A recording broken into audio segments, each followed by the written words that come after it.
If you look at Swami Vivekananda, what do you see? Three things. One is enormous courage, fearlessness. Second is the picture of young Indian. And if you read his books, everywhere positive energy. And what India needs is only this. Many times people ask, India is plagued with so many problems. Actually, the problems are not so big, but the media is so intelligent, they'll make 5% of your problem look like 95%. They say, if you don't look at TV or the news media, you are not informed. But if you watch TV, you will be misinformed.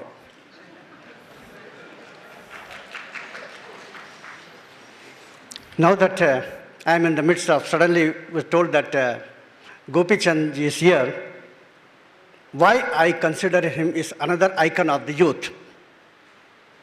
I'll tell you what I have read in newspapers. When he won the world championship in badminton, and badminton is played in more number of countries than cricket. Cricket is just a handful of countries, 10 countries. But badminton is played all over the world. He wins the world championship, comes to India. They say the Pepsi-Cola and Coca-Cola told that whatever money that we are giving to Shah Rukh Khan, we'll give more than that, give an advertisement for Pepsi-Cola or Coca-Cola. And here is a young man, he says, our country, we have got so many fruits, so many fruit juices. They are far enriching than your Coca-Cola. And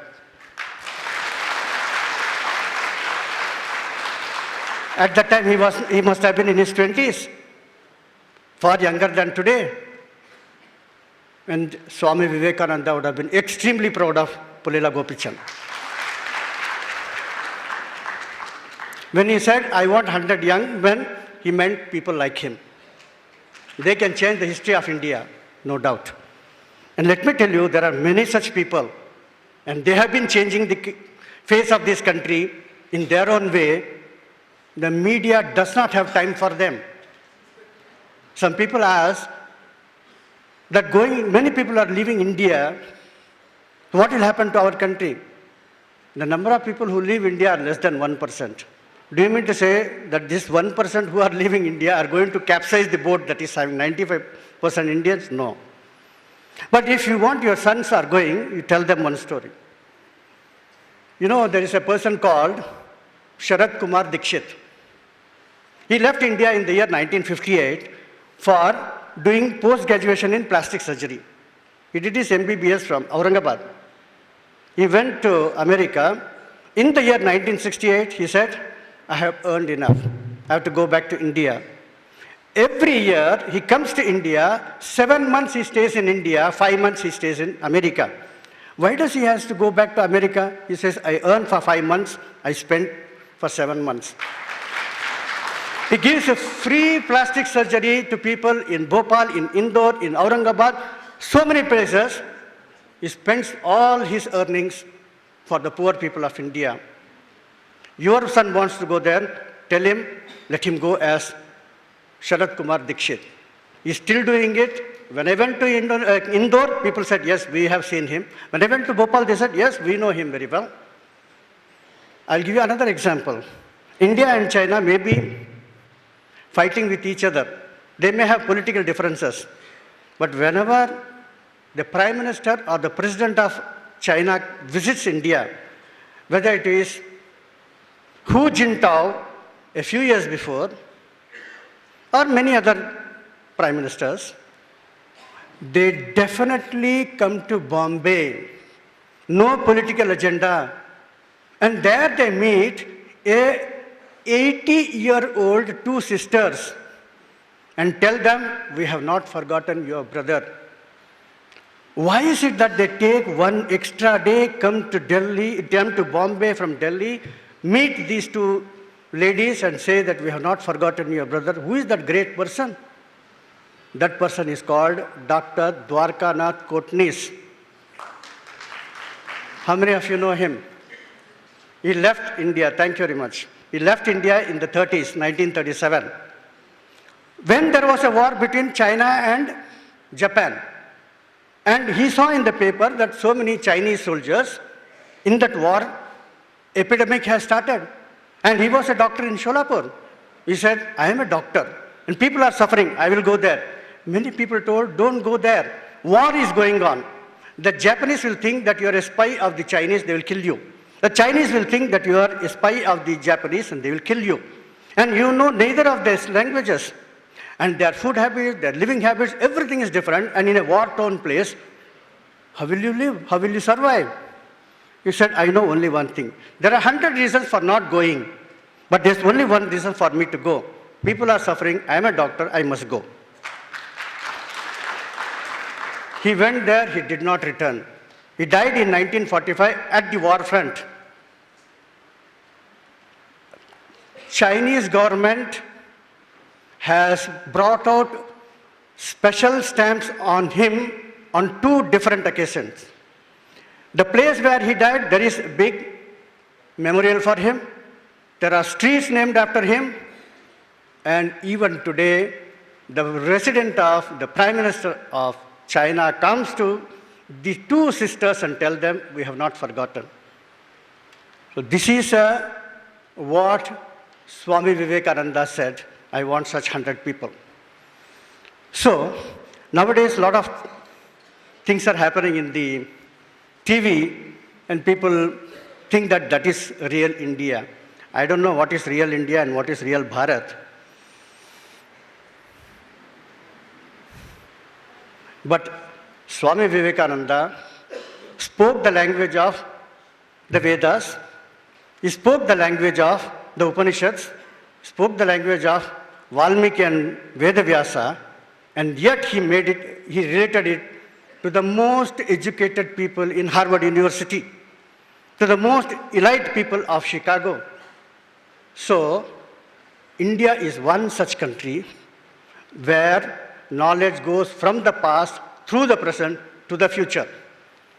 If you have forgotten your past, you have no redemption.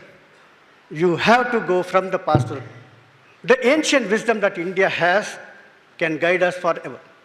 Once a young man said, with so many problems, I don't see any future for India. I said, are you really concerned about India? Yes. Can you give some time? Oh, I don't have time. I am very busy. Then what is that concern you have? How much time you can give? Can you give 10 minutes? And I said, yes, I can give 10 minutes. It is enough. Take Swami Vivekananda's book, read for 5 minutes. Close it, meditate for 5 minutes. I can guarantee you, in 1 year, you will be a different person. When you change, India will also change. Swami Vivekananda stands for youth. He stands for positive achievements. I'll give you a few achievements of the younger generation. These days, the young generation, they are very comfortable with iPhone, iPod, applications, etc. What is the application that is going around the world in a very fast way? It is called Catch Me Cop. Do you know that? It is one of the Android applications. Who made it? A 10-year-old boy from Chennai, Kumar. He has made 3 applications. Catch Me Cop, it educates you about the geography of the world. Another one is Alphabet. It teaches you some 50 different languages. And third one is Let Me Pray. Not P-R-E-Y. That is what the foreigners have brought here. What he means is P-R-A-Y. You must distinguish between Indian prayer and the foreign prayer. So there also you have got multiple choices. A 10-year-old boy makes it. And more than 100,000, more than 1 lakh clicks within a month. This is the brain of India. There was another boy in the TV you saw, a 4.5-year-old boy is running and running and running.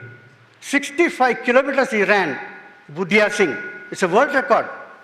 All the people who are jealous of India, they clamped on him that this is child abuse, this is this abuse and that abuse, and the future was crushed to pieces. when Bill Gates is walking on the street and by mistake, a check of $10,000 falls down. He has signed it and it's an open check. Do you think he'll come back and pick it up? He says, in the time that I come back and pick up, I can make 10 times more money. So let it go.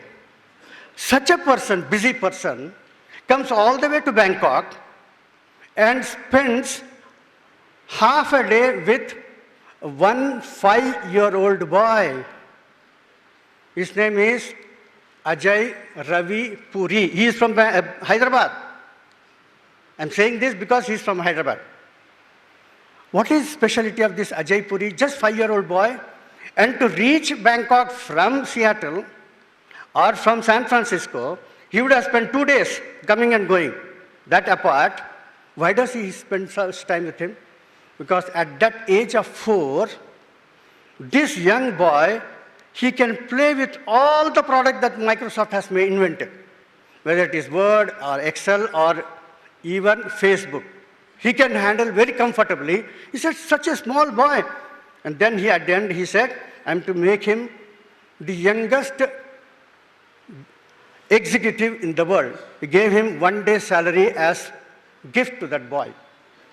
India is full of such great talents. I told you some talent in India and some talent overseas. There are many talents in India. When I say overseas, people think, oh, all are overseas. Nothing is happening in India. So a lot of things are happening in India also. If you take in America, if you go by there's something called spelling bee. You have heard of that? It's a competition on English language. And there, you have to give the spelling of most difficult words. Some of those words have come from French, from German, from Latin. No, still they have to answer. Last 10 years, if you see the record, the first prize, the second prize, the third prize always goes to Indians. People used to say, the first generation people who migrated to America, they were from IIT and IIM. But what about their children? They'll be deaf. The children of those countries have proved that they are second to none in this world. There was another interesting competition. It's called National Geographic Competition, where they ask you about general knowledge. And they hold it at the school level, at the district level, at the provincial level, and then finally it comes to the America level. So when it came to the final,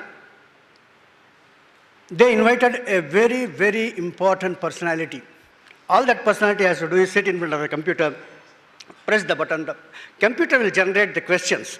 The person who conducts need not know the answers. He has to just read out and ask those people. Whom did they call? They called the president, Barack Hussein Obama. And what does he see? After all the elimination rounds, finally 4 students are there in the race, and all 4 of them are Indians. You get into the internet and see their names, you may find somebody related to you. So things are happening at breathtaking pace all over the world. Again, I'll come back to this subject a little later. Coming to Swami Vivekananda, this is the year we are carrying the message of Swami Vivekananda to every nook and corner of India. And in this noble task, all of you are engaged. Some people give their time, some people give their money, some people give their views or their contacts. Whatever resources you are having, please give. This is the time. If you think that India is plagued with so many problems, but we also have the answer. The answer is Swami Vivekananda. For another 100 years, for all the problems of India and the world, the answer is only one thing, Vivekananda. The more we understand, all the problems will disappear. He said, carry the message of Sita and Savitri to the local masses. And the unfortunate incident in Delhi, that rape would not have taken place. From all our textbooks, Sita and Savitri has vanished. And now we are shouting that rape, those who commit rape should be killed or should be hanged. But why did you not teach them about Savitri? Why don't you go the positive way? Why always react afterwards? In our history, we only teach about wars. We only teach about the kings and the cabbages. This is the land of great seers and sages. There is no place for Adi Shankara. There is no place for Jnaneshwara. What moral ethics you are creating in the youngsters? And then you shout that we want solution for this. You think legal is the only way to solve the problem? No. You open the books of ancient wisdom, you open the books of great sages and seers, and you will see the jails in India will go empty. We have the answers, we don't have the political will to implement it. We need people with some fearless and courageous people. Again, that can come through only Vivekananda. Swami Vivekananda was going from India to Sri Lanka. And from Sri Lanka, he went to Singapore, Malaysia, then he went to Hong Kong. From Hong Kong, he went by a land route to Canton, that is called Guangzhou. I have been in Hong Kong for the last 30 years. So in Guangzhou, they went and saw some Buddhist temples. Then Swamiji insisted that I must see some Buddhist matha, that is where the sannyasis stay. The person who was taking them around and who was an interpreter, he said, these mathas are closed for foreigners. They don't allow us to go. He said, no, no, no, take me. So finally he took him to one of those ashrams and he went inside. The moment those people, ashramites, saw that some outsiders are intruding into their area, they took up big, big lathis. Sorry, I have to speak in Hindi, I forgot. ठीक है, मैं हिंदी में अभी बताता हूँ. तो उन्होंने बड़े बड़े लाठियाँ लेकर आए और उन्होंने बोला कि इन सबको मारना चाहिए. कौन आ गए हमारे मठ के अंदर? तो वहाँ से चिल्लाते हुए आए. तो इनके साथ जो बाकी फॉरेनर्स आए थे उस जहाज में, वो सब भाग गए. और जो इंटरप्रेटर था वो भी भागने की कोशिश किया, तो स्वामी जी ने उसको पकड़ लिया. Don't run away, first tell me in Chinese language. मुझे चाइनीज भाषा में ये बताओ, मैं भारत से आया हुआ एक योगी हूँ. उतना उसने अनुवाद करके उनको बता दिया. तो तुरंत इन्होंने चाइनीज में ही शाउटेड, बताया कि मैं भारत का एक योगी हूँ. ये सुनते ही उन्होंने लाठी वहाँ ही फेंका और तेजी से भागते हुए आए, उनके पैरों में गिर गए. उस समय की बात है, 100 साल पहले की बात है. योगी एंड योगा. आज क्या हो रहा है योगी और योगा, वो भी थोड़ी देर के बाद बताता हूँ. तुरंत वो उसके पैर में गिर गया और उन्होंने बताया कि हमको आशीर्वाद दीजिए, आशीर्वाद दीजिए. सबसे बड़ी भाषा होती है साइन लैंग्वेज, समझ गए वे. तुरंत उन्होंने एक पेपर लिया, उसको छोटे छोटे टुकड़े किए, उसमें सब में ओम लिखा, सबको दिया. ओम ओम ओम. वो सब गदगद हो गए. ओम ओम ओम करते हुए नाचते चले गए. तो एक भारतीय सन्यासी, एक भारतीय योगी का दुनिया में कैसे रेस्पेक्ट होता है, हमें समझने की जरूरत है. सारी दुनिया हमको उसी नजर से आज भी देखती है. आपको अगर कुछ सरल भाषा में बताना है, आज के संदर्भ में सब लोग भारत को चीन और अमेरिका से तुलना करते हैं. 20 साल पहले जब हमने पोखरण में न्यूक्लियर टेस्ट नहीं किया था, तब बताते थे कि भारत सबसे गरीब 3 देशों में एक है. तो एक भारतीय प्रधानमंत्री ने अमेरिका के साथ बात करना है तो उनको समझ में आएगी, वो ही भाषा में बात कर सकते. जैसे अभी स्वामी जी ने जब तेलुगु भाषा में बात किया तो आप लोगों ने इतने बार तालियां बजाई, क्योंकि आपको समझने वाली भाषा. अगर मैं यहाँ चाइनीज भाषा में बोलूँगा तो बहुत कम लोग आप में से तालियां बजाएंगे. हिंदी समझ में आती है इसलिए मैं हिंदी में बोलता हूँ. जिसको जो भाषा समझ में आए वो भाषा में बताना चाहिए. हिंदी में कहावत है, लातों के भूत बातों से नहीं मानते. कुछ लोगों को लात समझ में आती, तो लातों से बताइए. तो अमेरिका के साथ बात करना है तो अमेरिका के पास एटम बम है, और भारत अमेरिका के साथ बात करना है तो भारत के पास एटम बम होना चाहिए. 1998 में हमने न्यूक्लियर टेस्ट कर दिया, तो उसका क्या हुआ? उस समय तो बिल क्लिंटन ने कहा कि India is our enemy number 1, लेकिन जर्मनी ने नहीं कुछ कहा, फ्रांस ने कुछ नहीं कहा, इंग्लैंड ने कुछ नहीं कहा। तो बिल क्लिंटन पीछे देख के बोलता है कि ये लोग क्यों चुप है? उनमें से किसी ने आवाज नहीं उठाया। केवल एक ऑस्ट्रेलिया ने कहा कि we withdraw our foreign minister, ambassador to India, बाकी किसी ने नहीं कहा। तब बिल क्लिंटन को समझ में आएगी कि जिसके हाथ में एटम बम है उससे कोई बात करने, उससे झगड़ने के लिए हिम्मत करेगा क्या? In 1998 he said India is enemy number 1. In the year 2000, 2 ही साल के अंदर लुढ़क के 50 भारतीय व्यापारियों को लेकर भारत में आया और बोला कि India is my friend, no country in the world can afford to fight with India, I want trade relation with India. This Atal Bihari Vajpayee could do it. हिम्मत वाला एक प्रधानमंत्री बन जाए, देश का इतिहास बदल जाएगा, दुनिया का इतिहास बदल देगा। 1999 में same Bill Clinton told Atal Bihari Vajpayee, please come to America. He said I don't have anything to discuss with you, I am not coming. कहने वाला पहला हिम्मत वाला एक प्रधानमंत्री। Therefore Clinton had to come to India. ये सब आप देख लीजिए इंटरनेट पे। तो अमेरिका वो भाषा समझती है, शक्ति की भाषा सारी दुनिया समझती है। India after 1998 is never compared with Germany और जापान, सीधा इंडिया, अमेरिका, चाइना। अब कुछ लोग बोलते हैं कि we one among these three, हमेशा पेपर में चाइना के बारे में आता है, हमेशा अमेरिका के बारे में आता है, इंडिया के बारे में आता है क्या?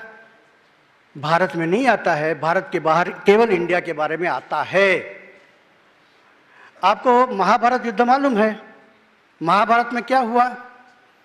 महाभारत में युद्ध जीत सके पांडव बिकॉज अर्जुन था।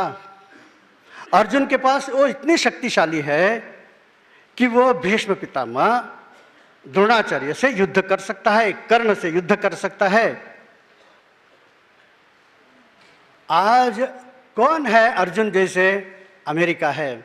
उनके पास एटम बम है, उनके पास आईफोन है, उनके पास टेक्नोलॉजी है। They are one step ahead, they are like Arjunas. फिर दुर्योधन को मारना है, अर्जुन नहीं मार सकता है। तुम कहीं भी बाण लगाओगे मरेगा नहीं, तो उसको मारने के लिए भीम चाहिए। तो इसलिए भीम भी बहुत इंपॉर्टेंट है। आज भीम के रूप में कौन है? चाइना है। इतना बड़ा, इतना शक्तिशाली, he can produce mass production of products for the entire world, करता है वो। तो भीम के बारे में, अर्जुन के बारे में तो दिखता है। युद्ध समाप्त हो गया, बाद में कौन राजा बना? उस समय श्री कृष्ण ने क्या कहा? अर्जुन को बनाओ? नहीं। क्या भीम को बनाओ? नहीं। अब दुनिया का नेतृत्व कौन कर सकता है? वो केवल भारत कर सकता है। सब लोग जानते हैं, केवल हमारे मनमोहन सिंह जी नहीं जानते हैं। ये ट्रेजेडी है। वो ना मुंह खोलते हैं ना कान खोलते हैं।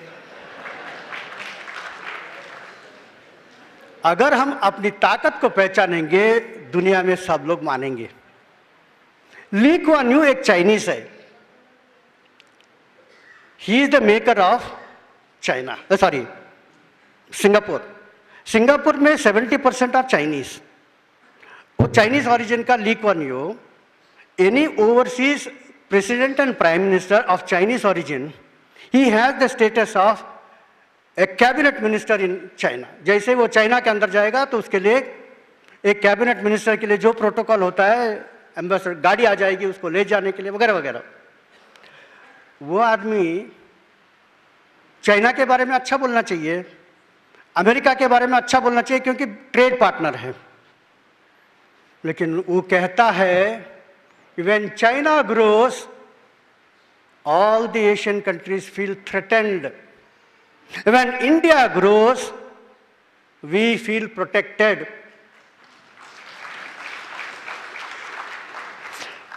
यह है धर्मराज युधिष्ठिर का रोल। भारत के पीछे 10,000 साल का इतिहास है। We have not colonized any country. Our Raja Cholan and Rajendra Cholan went to Indonesia, went to Malaysia, went to China and conquered them. हमने बड़े बड़े एम्पायर किए हैं, did not colonize them, did not rape their women, did not do anything that the Bible tells you or Quran tells you. What you should do with your, when you win any country, what you should do, जरा Bible देखिए, कुरान देखिए, वैसे इन्होंने बर्ताव नहीं किया। तो India has a history. Even when you win the hearts of the people. इसलिए जब प्रतिमा पाटिल हमारे राष्ट्रपति चाइना गई थी इन दिनों में, तो वहाँ एक शहर है, उसका नाम है सिटी ऑफ व्हाइट हॉर्सेस। आज से 2000 साल पहले Afghanistan was part of India, Kanishka was from there. वहाँ तो हिंदू साम्राज्य था। वहाँ के 2 बौद्ध सन्यासी सफेद घोड़े के ऊपर चाइना गए। वहां जाकर उन्होंने एक पुस्तक संस्कृत में, जिसमें 60,000 पेजेस, उन दिनों में शायद pages will be so small, क्योंकि वो पुस्तक यानी वो तो लिखते थे किसी ताम्रपत्र में या किसी पेड़ के जो बार्क होते हैं उसमें लिखते होंगे। खैर जो भी हो, they got more than 60,000 words, Sanskrit words. तो संस्कृत भाषा हमारे देश में इन्होंने लाया, इसलिए उनके लिए 2 मंदिर बनाया है। उसके बगल में एक मंदिर उन्होंने अब खड़ा किया है और हमारे राष्ट्रपति को कहा कि आप भगवान बुद्ध की प्रतिमा वहां से लेके आइए। अगर आप देखेंगे इंटरनेट पे जाके, which are the tallest buildings in the world और स्टैच्यूज इन द वर्ल्ड, जो एक स्टैचू था अफगानिस्तान में तो वो तो डायनामाइट से उड़ा दिया, लेकिन मॉडर्न कंस्ट्रक्शंस में सबसे बड़ा जो स्टैचू होगा, if you take 10 big statues में 7 होंगे भगवान बुद्ध के, और उसमें 3 है चाइना ने बनाया, कम्युनिस्ट चाइना ने बड़े बड़े भगवान बुद्ध के मूर्ति बनाए। लेकिन उन्होंने बताया कि जब हमारे कलाकार जब भगवान बुद्ध की मूर्ति बनाते हैं तो उसके आंख बहुत छोटे हो जाते हैं, उसका नाक छोटा हो जाता है, तो वो असली बुद्ध तो नहीं है। इसलिए आप अपने देश से एक अच्छा बुद्ध का मूर्ति लाइए, इस मंदिर में रखना है। It should be a real Indian Buddha. तो ये लेकर गए, वहाँ कार्यक्रम वगैरह हो गया। तो उनके साथ जो भारतीय पत्रकार गए थे, उन्होंने वहाँ के मुख्यमंत्री से पूछा कि यहाँ कुछ लोग खड़े हैं, ये सब गवर्नमेंट ऑफिशियल्स है, यहाँ कुछ लोग खड़े हैं हजारों में, ये कौन है? तो मुख्यमंत्री बोलता है कि क्या करे, we are in a dilemma. अब उनके लिए क्या सरदर्द है? ये सब ये गांव वाले हैं, दूर दूर के गांव, 100 किलोमीटर से ये लोग आए हैं पैदल। उनको मालूम है कि ये 2 मंदिर खुलने वाले हैं, पूजा करने के लिए आए हैं। कम्युनिस्ट देश में पूजा, यही तो है। आपने पूछा इसलिए बता रहा हूं। हमने तो ये मंदिर बंद कर देते हैं, हम यहाँ पूजा करने नहीं देते हैं, लेकिन रात को 2 बजे 3 बजे ये अगरबत्ती लेकर छुपके छुपके, ये जब सिक्योरिटी वाले सो रहे हैं, यहाँ आकर पूजा करके भाग जाते हैं। इनको मार मार के हम थक गए, 40-50 साल से हम इनको मारते आ रहे हैं, लेकिन इनके लिए भारत के प्रति श्रद्धा बिल्कुल कम नहीं हुई है। For them India is not a geographical entity, वहां का मुख्यमंत्री कहता है, for them India is a spiritual land. If in the hearts of people India is still burning as a spiritual land, आपको और क्या चाहिए? हमारे प्राचीन ऋषि मुनियों ने क्या क्या कमा के रखा है। आप सोने के खजाने के ऊपर बैठकर दुनिया से क्यों भीख मांग रहे हो? Know thyself and that is enough। अच्छा, मैं अपना अनुभव बताता हूँ। मैं तो हांगकांग में रहता हूँ। आज से 20 साल 30 साल पहले 80s में, you know, China was a very very strong communist power. उन्होंने अपना दरवाजा खोला नहीं था। हम लोग चाइना देखने के लिए क्या करते थे कि बॉर्डर के पास एक छोटा सा टापू है, वहां से हम दूर से देखते थे, ओ है चाइना, इतना ही। हम, कोई जा नहीं सकता है, वहां का आदमी यहां आ नहीं सकता है। ऐसे समय मैं जब ट्रेन में जा रहा था हांगकांग में, तो मेरे बगल में एक चाइनीज लड़का आके बैठा, लेकिन यहाँ इतना बड़ा वो नाम हम लगाया है और वेशभूषा में धोती पहना है, और छोटा सा लड़का मुश्किल से 20-22 साल का होगा। तो मैंने नमस्ते कहा तो उसने भी नमस्ते कहा, और इंग्लिश बोले कि हाँ लिटिल लिटिल इंग्लिश। तो फिर मैं थोड़े थोड़े इंग्लिश में बात किया। मैंने इसलिए पूछा कि तुम हरे राम हरे कृष्णा के हो, तुम्हारे जीवन में सबसे आनंद कब आया? तब उन्होंने बताया कि हमारे लोगों ने मिलकर, हमारे गुरु ने भगवत गीता का कैंटनीज भाषा में अनुवाद करके पुस्तक प्रिंट किया है, 1 लाख कॉपी। लेकिन चाइना के अंदर तो ले ही नहीं जा सकते हैं, वहाँ तो कम्युनिस्ट में डेथ सेंटेंस। चाइना का रिकॉर्ड आपको मालूम होना चाहिए। Under peaceful conditions 5 crore people were murdered by Mao Tse-tung. पुस्तक अभी लिखा गया है, now it can be told करके। तो ऐसे एक रेजिम के सामने हमारे गुरु ने कहा, जिसको भी हिम्मत है स्मगल करके पुस्तक ले जाना है, फ्री डिस्ट्रीब्यूशन के लिए नहीं, इसे बेचना है। कौन तैयार है? जब किसी ने हाथ नहीं उठाया तो मैंने हाथ ऊपर किया, मेरे बाद बहुत सारे लोगों ने हाथ ऊपर किया, और हम सब लोगों को 400-500 पुस्तक दे दिया, ले जाओ, पकड़े गए तो वहीं मर जाओ। ये मैं भी गया था, मुझे जो पुस्तक दिया था मैंने सब बेचे, आज मैं जिंदा हूं। व्हाट ए करेज! और क्या कर रहा है? भगवत गीता ले जा रहा है। जो काम हमें करना है वो कर रहे हैं। Hats off to the courage of Hare Ram Hare Krishna. और रशिया में वो उज़्बेकिस्तान, कज़ाकिस्तान, नेम इट, सारे देशों में जा रहे हैं। कतार में एक आदमी है जो अरबी आदमी है, रोज लंच टाइम में ऑफिस से बाहर आता है, 1 घंटे के लिए भगवत गीता पर लेक्चर देता है। मार्केट प्लेस में आकर जिसको सुनना है सुनो, नहीं सुनना है मत सुनो। पुलिस परेशान, बोलते ये अरबी है इसलिए हम इसको फांसी की सजा नहीं दे सकते। अगर कोई इंडियन होता तो मार डालते, कोई फॉरेनर होता तो मार डालते। तो अरब देशों के अंदर भी घुस के ये लोग वेट फॉर अदर 50 ईयर्स पूरा अरेबिया को हिंदू बना देंगे।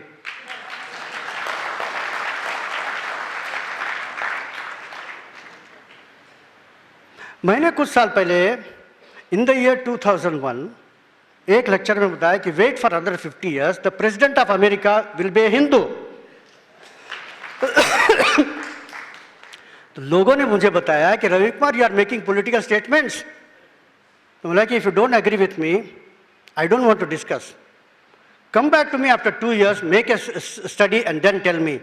1 साल के अंदर मेरे पास आया, Ravi Kumar, I fully agree with you. Wait for 50 years is too long.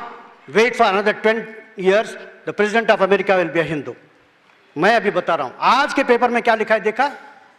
एक गर्ल, तुलसी गब्बार्ड, किसी ने उसका फोटो देखा है क्या आज? Today's paper, right. What does she carry in her hand while taking oath? Bhagavad Gita. And she is not an Indian. मालूम है आपको? She is from Hawaii. She is not an Indian. She is of American origin, white origin, practicing Hindu. उसको देखकर एक Indian छोटी बच्ची ने कहा कि जब मैं स्कूल में जाती हूं, मैं बताती हूं कि मैं हिंदू हूं, तो लोग मुझे चिढ़ाते हैं, अरे you got a monkey god, you got a donkey god, you got a elephant god, what is this your language? You have got so many gods. But ever since Tulsi Gabbard has won the election, and she is not an Indian, but she is practicing Hindu, I feel immensely proud. I will challenge any American, बोलती है वो।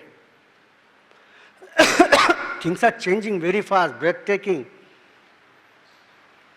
एक आदमी है वहाँ, Thomas Friedman, उसके बहुत सारे लेख इंडियन न्यूज़पेपर्स में आते रहते हैं।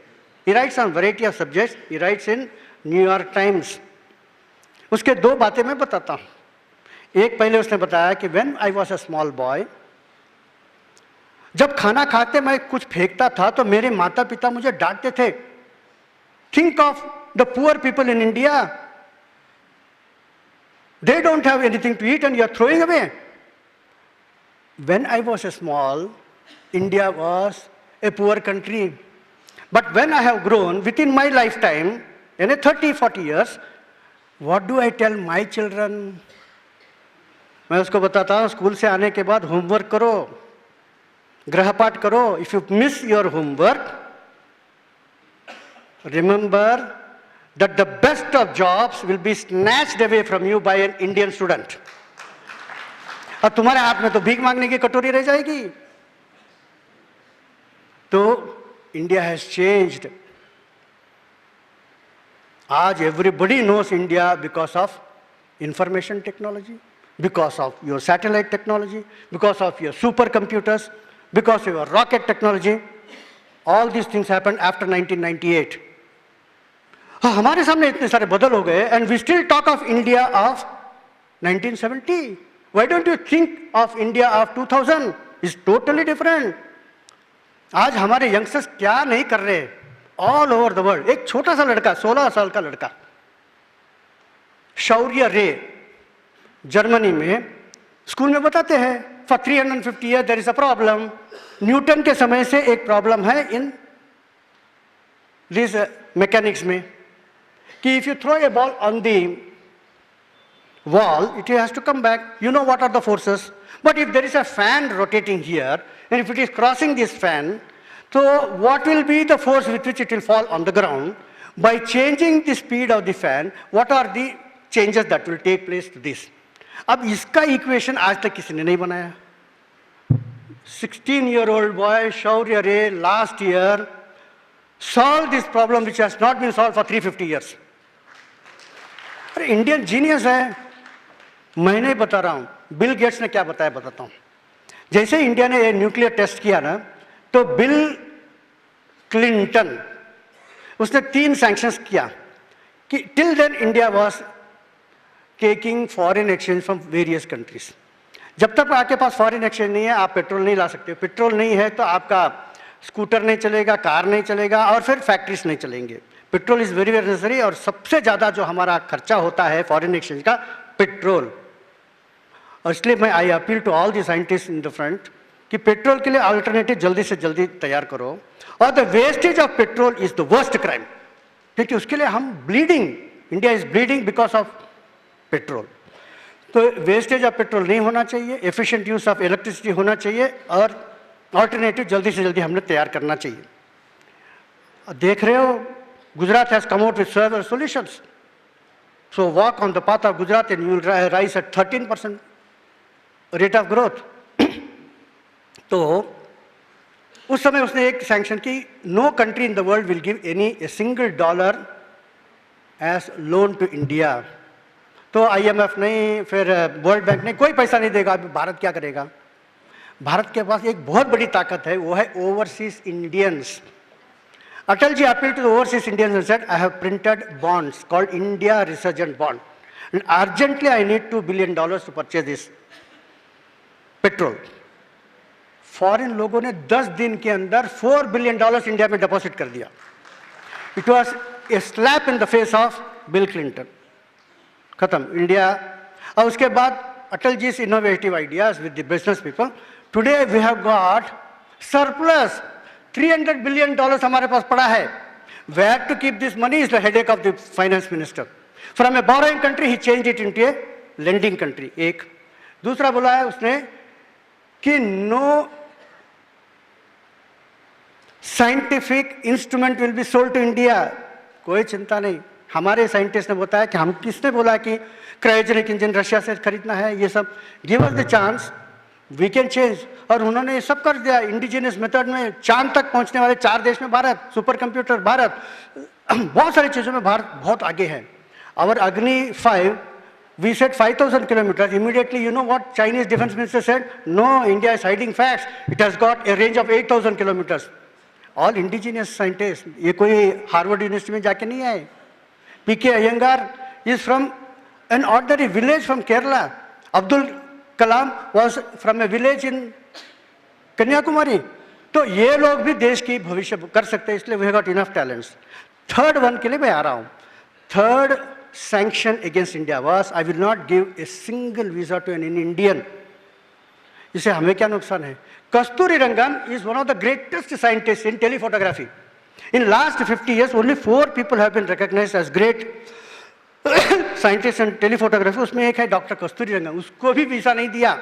हम लोग कहते हैं कि नरेंद्र मोदी को नहीं दिया, लेकिन इसको क्यों नहीं दिया? और लोग मुझे बार बार पूछते हैं कि you go to so many times America, why Narendra Modi is not given visa? I tell you why he is not given visa little later. तो इधर क्या हुआ, एक भी इंडियन को अमेरिका में आने के लिए वीजा नहीं देंगे बताने के बाद the big industrialist in America they started shivering. वहां एक और बिल है, बिल क्लिंटन एक तो पागल है, वो गाना है ना, बिल तो पागल है। ये वहां दूसरा एक बिल है, बिल गेट्स, वो तो समझदार है। वो वैसे IBM है, वहाँ डेल कंप्यूटर है, वहाँ ह्यूलेट पैकार्ड है, वहाँ स्टैंडर्ड चार्टर्ड बैंक है। इसके सारे जो CEOs है, इसके जो चेयरमैन है, वो सब एकत्र आए, सीधा बिल क्लिंटन के पास गए। If you will not, first 2 condition that's up to you, but India से हर साल 80,000 Indian young Indians have to come to America to keep the economy of America running. If they don't come, we will be in shambles. आज हम दुनिया में compete कर रहे हैं चाइनीज से, जापानीज से, इंग्लिश से, तो हमको एक नंबर पे रहना है हमारे कंपनी को, तो we need Indian intelligence. Without this Indians, तो उन्होंने बोला कि तुमको तो चीप लेबर चाहिए, अफगानिस्तान से ले लो, you take it from Philippines, you take it from Pakistan, they are all banana countries. तब बिल गेट्स का एक फेमस स्टेटमेंट है, my product is sold all over the world. दुनिया भर के लोग मेरे कंपनी में काम करते हैं, मैंने सबको टेस्ट कर लिया है। The most intelligent people in the world are Indians. यही बात तो थॉमस फ्रीडमैन कह रहा है, वही बात बिल गेट्स कह रहा है, सब लोग कह रहे हैं we want Indians, made by Indian. ये कहने के बाद प्रोडक्ट बिकता है, नहीं तो नहीं बिकता है। तो आज हम ऐसे एक चमत्कारिक दुनिया में है और हम पाकिस्तान से डर रहे हैं। अरे इस पाकिस्तान को हमारे देश का एक फैमिली, अंबानी फैमिलीज, 2 भाई है, क्या नाम है, अनिल अंबानी, मुकेश अंबानी, इन दोनों के जो पैसे हैं उसको टोटल करोगे, they can purchase the entire stock exchange of Karachi and still they will have billions of dollars. अरे एक फैमिली पाकिस्तान को खरीद सकता है और तुम वहां के लोगों से और उस फिलॉसफी से डरते हो। 17 बार मोहम्मद गजनी भारत में आके लूटा। Today Afghanistan must be the richest country in the world. अरे वो तो सड़ रहा है, वहां भी रास्ते हमारे इंडियन इंजीनियर्स बना रहे हैं, उनको भी खाना हम लोग खिला रहे हैं। ऐसे फिलॉसफी वाले आपको डरा रहे हैं कि we are 25 crores, you are 100 crores, remove the military, remove the police, we will finish. ये क्या है, पागलपन है। तुम तुम्हारे देश में कुछ नहीं कर सकते हो। यहाँ because of military and police only you are able to make this statement. उसको निकाल दो और तुम एक स्टेटमेंट करके देखो।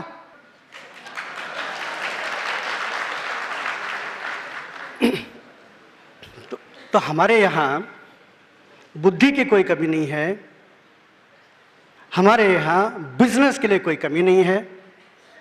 हमारे देखो मित्तल साहब, जहाँ जहाँ देश जाते हैं, जहाँ का स्टील कंपनी खत्म हो गया है, बर्बाद हो गया है, चलो वो मुंह मांगे दाम में बेच रहे, खरीद लेते हैं। वहाँ का एक भी आदमी को रिट्रेंच नहीं करते हैं, केवल उसकी वर्किंग मैकेनिज्म में टॉप में अपने मैनेजमेंट के लोगों को लाके रखते हैं। भारत से चार्टर्ड अकाउंटेंट, भारत से इंजीनियर्स वहां जाते हैं, भारत के मैनेजर्स वहां जाते हैं। 5 साल के अंदर it becomes a money spinning. तो ये कैसे हो गया? मोस्ट प्रेस्टिजियस जो है वो है Arcelor company. It makes steel for the nuclear plant of France. जब ये आर्सेलर को खरीद रहे थे तो मालूम है शुरू में all the newspapers in Europe they used to criticise, ऐसे दिस इंडियंस यू थिंक जिसके ऊपर हमने 200 साल राज्य किए, ये हमारे कंपनी को खरीद सकते हैं? हो ही नहीं सकता है। लेकिन देखिए कि धीरे धीरे ये खरीद रहा है। लोगों के जो शेयर्स है, बाजार में जो दाम है, उससे ज्यादा पैसा देके खरीद रहा है। इसमें क्या गलत है? As per regulations is doing it. जब देखा कि इसका स्ट्रेंथ बढ़ रहा है तो they started abusing the Indians.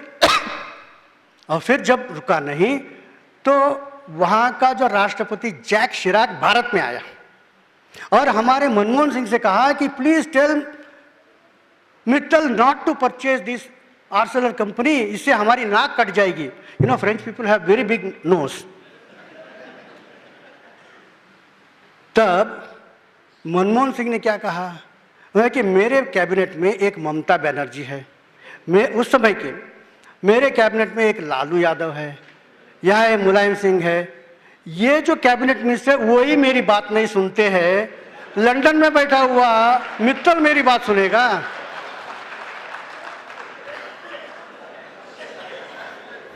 दुनिया देखती रही, हमने आर्सेलर खरीद लिया। If tomorrow the nuclear plants anywhere in the world want special steel, they have to approach Mittal. फिर बाद में within a few month हमारा जो टाटा है उसने कोरस कंपनी को खरीद लिया। Corus is Anglo Dutch company. England में बहुत सारे देश है, लेकिन बिजनेस एक्यूमेंट किस में है? तो इंग्लिश मैन में है और डच हॉलैंड में है।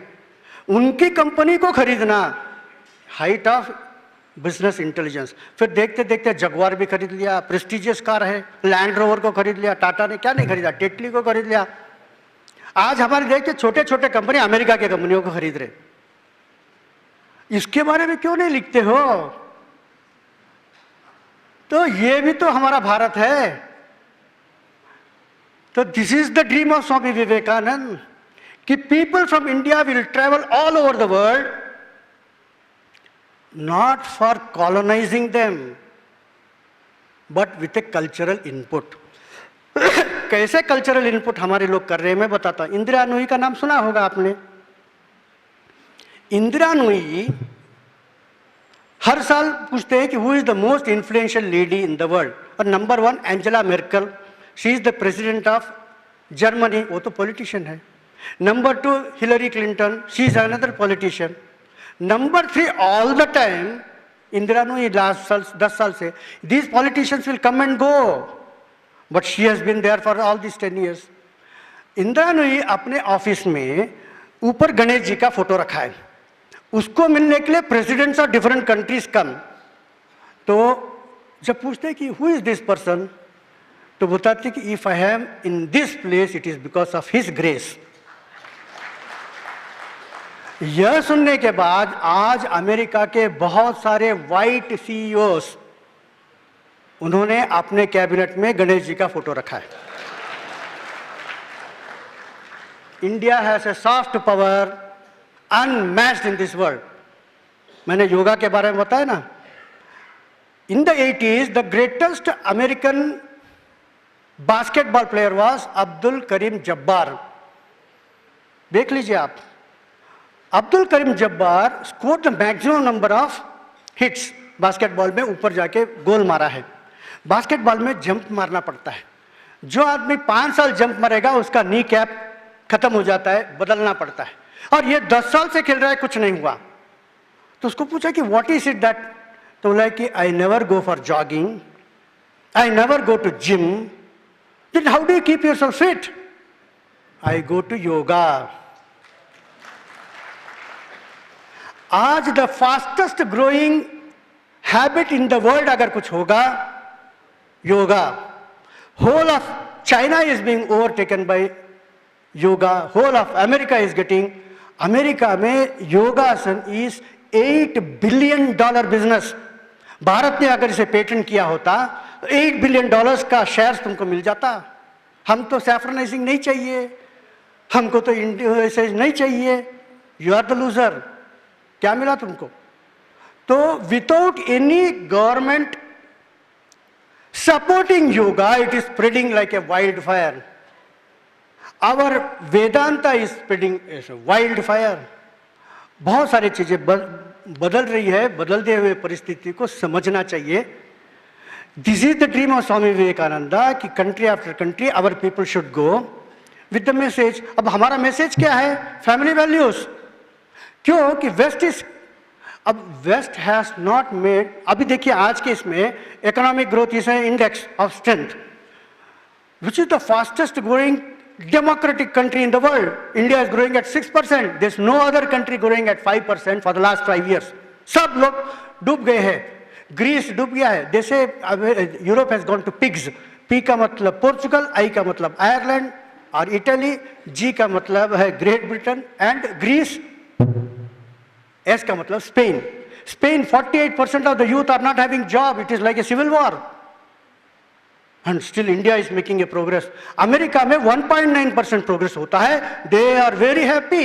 And India is growing at 6%. And Gujarat is growing at 13%. Continuously the Chief Minister is getting the best Chief Minister's award from the United Nations. If only other states follow Gujarat, India will be marching at 10%. उसके जगह पर छोड़कर हम बोल रहे हैं कि will sign ये कॉन्ट्रैक्ट, फॉरेन से हम ये लाएंगे वो लाएंगे. कुछ जरूरत नहीं है. You have to rectify your house. अरे घर को ठीक करो. विदेश के बार क्या देख रहे हो? वहां से वालमार्ट लाने की क्या जरूरत है? We have all the talents within our self.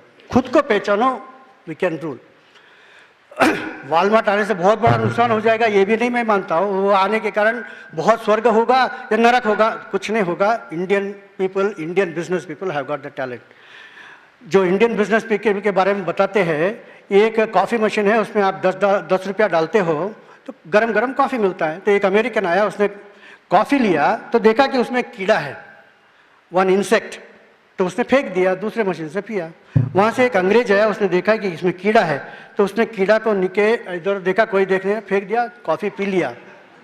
वहाँ से एक चाइनीज़ आया, उसने देखा इसमें इंसेक्ट है, इधर उधर देखा, कोई नहीं देखा, कॉफ़ी फेंक दिया, कीड़ा खा गया, बोलता है. वहाँ से एक मित्तल, अग्रवाल, एक सिंधी, एक रेड्डी आ गया. उसने देखा कि इसमें कॉफ़ी में कीड़ा है. वहाँ से एक एक इंग्लिश मैन जा रहा था तो उसको बोला कि देखिए in the machine it cost 10 रुपया, मैं तुमको 9 रुपये में देता हूँ. उसने बोला कि 8 रुपये में. चलो 8 रुपये में ले लो. दूसरा आदमी आया चाइनीज, उसको बोला कि देखो कीड़ा है, ये मैं देता हूँ 9 रुपये में. उसने बोला कि नहीं 8 रुपये में. चलो 8 रुपये में. उसने दोनों बेच दिया, 16 रुपये कमा लिया. दूसरे मशीन से उसने कॉफ़ी खरीद के पी लिया और फिर भी he has got money. This is the brain of India. तो ऐसे एवरीवेयर. तो मैं आपको एक रेड्डी गारू के बारे में कहानी बताता हूँ. माइक्रोसॉफ्ट ने बताया कि अभी अफगानिस्तान से तो हम निकल जाए, सॉरी अमेरिका ने बताया अफगानिस्तान से हमें निकलना है लेकिन अफगानिस्तान को डेवलप करना है. तो माइक्रोसॉफ्ट ने बोला कि हमको अफगानिस्तान को डेवलप करना है, हम 2 माइक्रोसॉफ्ट एक्सपर्ट्स को वहाँ भेजना चाहते हैं, जिसको भी नौकरी चाहिए आ जाइए. आजकल अमेरिका में अनएम्प्लॉयमेंट इज सो बिग, तो 10,000 लोग आ गए. अब 10,000 लोगों का इंटरव्यू लेके तुम क्या कर सकते हो? तो वो जो माइक्रोसॉफ्ट का मैनेजर था उसने बोला कि 10,000 लोगों को तो इंटरव्यू नहीं ले सकता. उसने बताया कि those who don't know Microsoft Word, Excel etcetera can go. तो 5,000 लोग चले गए. लेकिन वहाँ एक रेड्डी गारू बैठा था, उसने सोचा कि मुझे तो नहीं आता है वर्ड एक्सेल वगैरह, लेकिन मैं बैठूंगा, मुझे नौकरी चाहिए. तो थोड़ी देर के बाद उसने पूछा है अभी 5,000 लोगों का जिनको C++ नहीं आता है वो चाहिए. इसने सोचा कि मुझे तो आता नहीं है लेकिन लेट मी सिट डाउन. तो वो दोनों वो और 2,000 लोग चले गए. फिर ऐसे उसने कहा एक एक ऐसे पूछते पूछते आखिरी में उसने पूछा है कि those who don't no Afghani language please leave. तो सब लोग चले गए, एक ही एक आदमी, 2 लोग बैठे हैं. उसमें ये रेड्डी, इसने बोला कि मुझे ना अफगानिस्तान आता है लेकिन क्या करूं, नौकरी चाहिए, बैठे देखेंगे. तो वो माइक्रोसॉफ्ट ने बोला कि both of you know Afghan language, speak in Afghani language. तो जो हमारा रेड्डी गारू था उसने क्या बोला मैं बताता हूँ.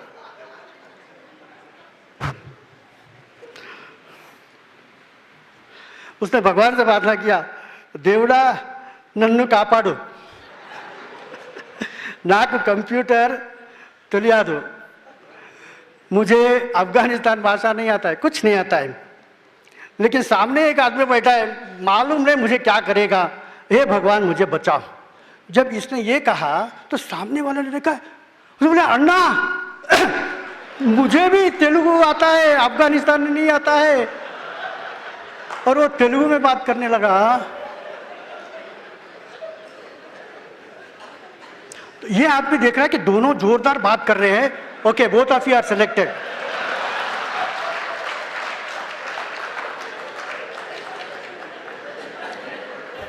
If you find any Telugu person missing in any village, you don't have to search him in Hyderabad. Just Google America and you will find him there. इतने सारे लोग वहाँ गए हैं। अब मैं आ जाता हूँ why Narendra Modi does not get a visa। देखो, हैदराबाद से एक सॉफ्टवेयर का आदमी अमेरिका में गया, स्टारबक्स में चाय पी रहा था, कॉफ़ी पी रहा था, उसका भाई भी वहाँ था।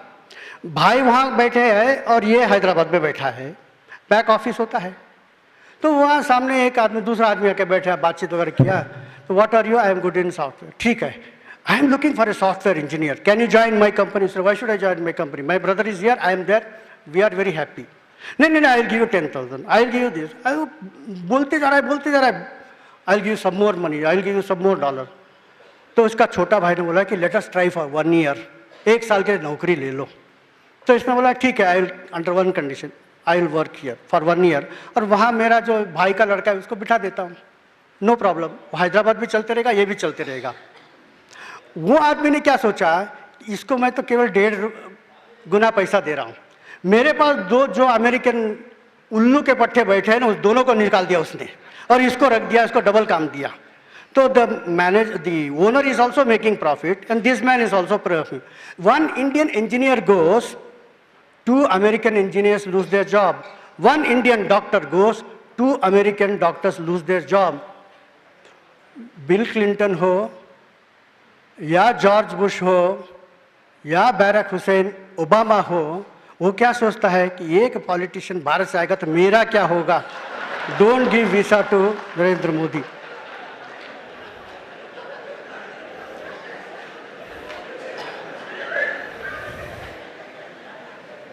We are living in the best of times and still we are looking at 5% bad things and think that this is perhaps the worst of times. No. All we need is the positive approach of Swami vivekananda. हमारे हाथ में स्वामी विवेकानंद का literature होते हुए हम रो रहे हैं। He has brought the freedom to Indonesia. He has brought freedom to India. He has made miracles around the world. जब message of Vivekananda is the cure for all the evils in India. जय श्री राम।